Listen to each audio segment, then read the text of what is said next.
Welcome back to my channel. Today we're going to make Oreo cookie. I have here 2 teaspoons of ghee. To this I'm going to add half a cup of dry coconut.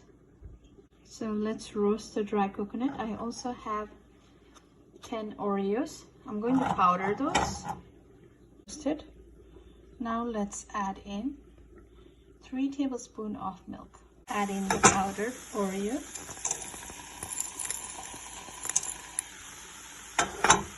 And mix it well, and add 1 teaspoon of cardamom powder.